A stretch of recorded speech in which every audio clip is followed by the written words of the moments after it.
Presiden RI Prabowo Subianto berencana membangun penjara khusus bagi koruptor di pulau terpencil. Menurut Prabowo, lokasi tersebut akan dipilih agar narapidana kasus korupsi tidak dapat melarikan diri.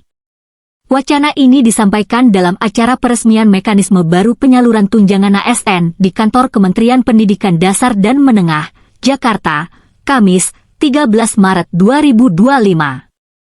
Saya nanti juga akan sisihkan dana, saya akan bikin penjara yang pokoknya sangat kokoh di suatu tempat yang terpencil. Mereka tidak bisa keluar malam hari, ujar Prabowo di akhir pidatonya. Dalam kesempatan tersebut, Prabowo menegaskan bahwa korupsi hanya akan membawa kehancuran bagi suatu negara. Ia menilai bahwa tidak ada negara yang bisa mencapai kemakmuran jika korupsi masih merajalela. Presiden juga menegaskan komitmennya dalam memerangi korupsi tanpa rasa takut. Saya tidak akan mundur menghadapi koruptor.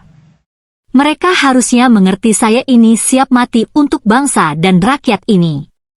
Saya tidak takut mafia manapun, saya tidak takut, tegasnya.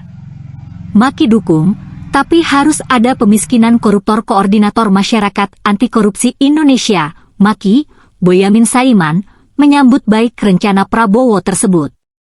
Namun, ia menilai bahwa hukuman penjara saja tidak cukup untuk memberikan efek jera bagi koruptor. Ya, saya dukung penuh. Korupsi itu kan harus penjara yang lama, tempatnya terisolir dan dimiskinkan, kata Boyamin saat dihubungi pada Kamis malam. Lebih lanjut, Boyamin menekankan pentingnya pengesahan Undang-Undang Perampasan Aset untuk melengkapi hukuman bagi pelaku korupsi.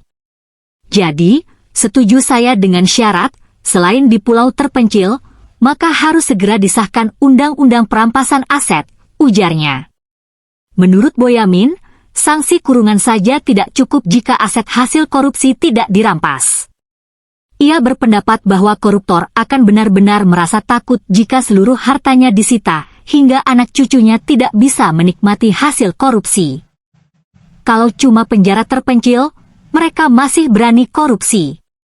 Tapi kalau dimiskinkan, betul-betul dirampas habis semua hartanya, sehingga anak cucunya sudah tidak bisa makan, jadi miskin, baru lebih takut, katanya. RUU Perampasan Aset masih terhambat. Wacana pemiskinan koruptor mengarah pada urgensi pengesahan rancangan undang-undang RUU Perampasan Aset. RUU ini sebenarnya telah digagas sejak 2008 oleh Pusat Pelaporan dan Analisis Transaksi Keuangan, PPATK, namun hingga kini masih terhambat di DPR RI. RUU ini resmi diajukan ke DPR pada 2012 untuk masuk dalam legislasi nasional. Namun, pembahasannya berjalan lambat karena menghadapi berbagai kendala politik dan hukum. Beberapa anggota DPR masih berbeda pendapat mengenai urgensi dan substansi aturan ini. Pada 29 Maret 2023, Menteri Koordinator Bidang Politik, Hukum, dan Keamanan saat itu, Mahfud MD, sempat mendesak DPR untuk segera mengesahkan RUU tersebut. Dalam rapat dengan Komisi 3 DPR, ia meminta Ketua Komisi 3, Bambang Wuryanto atau Bambang Pacul, untuk mendukung pengesahan RUU Perampasan Aset. Menanggapi hal itu, sejumlah anggota Komisi 3 DPR meminta pemerintah untuk mengirimkan surat presiden, surpres, naskah akademik, dan draft RUU sebagai syarat pembahasan di Badan Legislasi, Balek, DPR. Pemerintah akhirnya mengirimkan surat presiden terkait RUU Perampasan Aset pada 4 Mei 2023. Namun, hingga kini, pembahasan di DPR belum juga dilakukan. Dengan wacana pembangunan penjara koruptor di pulau terpencil, dorongan untuk segera mengesahkan RUU Perampasan Aset semakin menguat.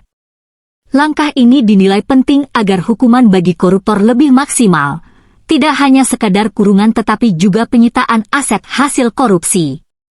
Terima kasih sudah nonton, update terus berita-berita terbaru di Buat Makan TV, sampai jumpa.